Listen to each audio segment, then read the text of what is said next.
Hindi po itong naging pahayag ni VP Sara Duterte patungkol sa mga sinasabi niyang kumukontra daw sa confidential fund. Ito po, basahin natin at bigyan po natin ng reaksyon. Sabi niya dito, kung sino mang kumukontra sa confidential funds ay kumukontra sa kapayapaan. Kung sino ang kumukontra sa kapayapaan ay kalaban ng bayan. Sabi po yan ni VP Sara. Hindi na po napigilang mag-react ni Atty. Barry Gutierrez. Ang sabi niya dito, ang lakas makahirit ng kalaban ng bayan pero tameme naman sa panghihimasok ng China sa West Philippine Sea. Ang lakas magmatapang pero wala pa rin sagot kung saan ginagastos ang milyon-milyong confidential fund. Alam mo, totoo naman yung sinabi ni Atty. Barry Gutierrez. Kahit ako, never kong nakakitaan or naringgan ng statement ng pagkondena at pag-oppose or pagbatikos si VP Sara sa mga ginagawang mali ng China sa ating mga mangingisda at Coast Guard sa West Philippine Sea. No? Ilang beses na winwater cannon, niram, hinaras, binuntutan, hinarang yung resupply mission, at saka yung rotation ng ating mga kasundaluhan na nakadestino dyan sa West Philippine Sea sa yung shoal.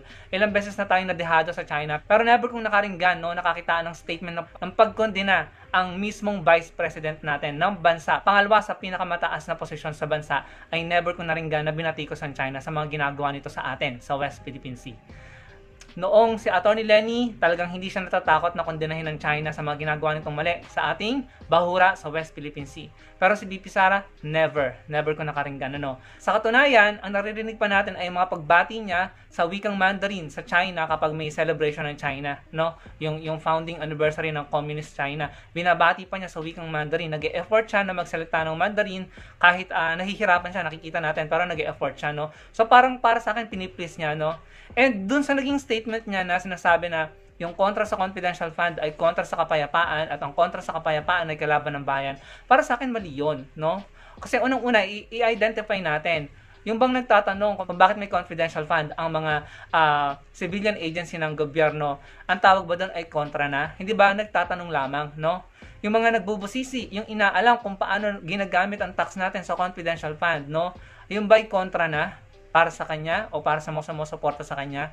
Hindi ba pwedeng gusto lamang nating malaman kung paano nila ginagastos ang pera natin? Kung may kapararakan ba yung paggastos, kung napupunta ba sa tamang pagkagastosan at tamang ahensya ba yung gumagastos, na karapat dapat bang makakuha ng ganong confidential fund or pondo?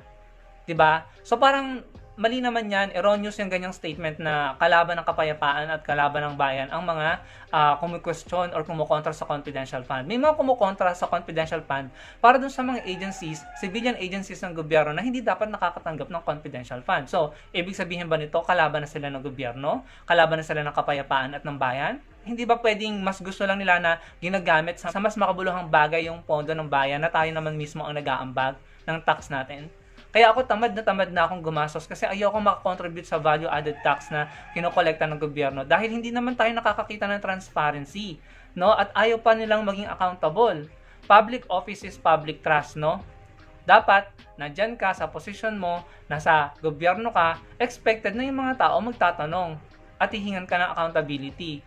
Parang ang nangyayari ay nakikita natin ang attitude na ayaw na nako-question, ayaw na natatanong, ayaw nang nabubusisi. Hindi tama yon. Kasi public servant ka Subject ka sa scrutiny at saka criticism at subject ka rin sa pagtatanong ng taong bayan. Kung yung mga nagtatanong sa Senado, sa Congress, ay tinatanong ka or binubusisi kung paano ginamit ang pondo at hinihingan ka ng depensa kung bakit kailangan ka bigyan ng confidential fund, sila yung mga representative ng taong bayan. Kahit pa sabihin yung hindi sila majority, mga Pilipino pa rin ang nire-represent nila, sa tingin ko nga tayo yung majority yung mga nagtatanong So parang mali naman yung naging pahayag ni VP Sara, para sa akin mali yun. Hindi ko makontra yung mga nagtatanong, Nagtatanong lang sila, gusto lang nilang malaman kung paano ginagamit.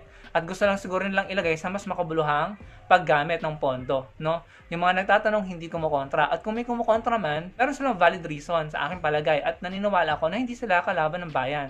Kung ganun pala, yung ang dami-daming taong nagdi-discuss ng confidential fund at hindi sumasang-ayon na mabigyan ng confidential fund ang mga civilian agency ng gobyerno, kung ganun pala, lahat ng taong yon kalaban ng bayan, kalaban ng kapayapaan, yung mga tao na mas gustong bigyan ng confidential fund ang Coast Guard, ang PCG, kaysa sa mga civilian agency, sila ba ay mga kalaban ng bayan? Kapag sinabi na, huwag nyo diyang ilagay ang confidential fund, ibigay nyo sa mga nakastation sa West Philippine Sea. Kalaban ba sila ng kapayapaan at ng bayan? So para sa akin, fallacious yun, mali yun. At sa tingin ko, yung narrative na yan ay kakalat na naman po. Magiging masigla na naman ng mga troll at mga napaniwala ng ganyang narrative para gamitin yung ganyang narrative para mang red tag, para pagbintangan na makakaliwa at namumundok yung mga bumubusisi at kumikwestiyon sa paggamit ng confidential fund o yung mga kumukontra sa confidential fund, no? So, para sa akin, sa tingin ko, kakalat na naman yan at mamamayagpag na naman ang red tagging. Yun po yung nakakalungkot. Yun po yung opinion ko sa pahayag na yan.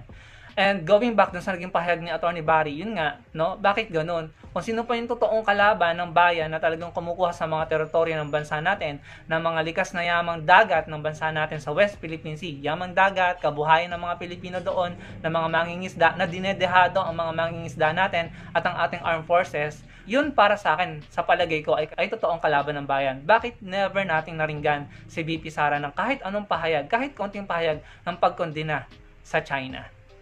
Hindi po ba? Ano pong masasabi niyo dyan? Ilagay niyo lang sa comment section below. Kayo po ba'y sumasang-ayon sa naging pahayag ni VP Sara? Comment down below. Don't forget to like the video. And magkita-kita po tayo sa susunod kong video. Salamat po.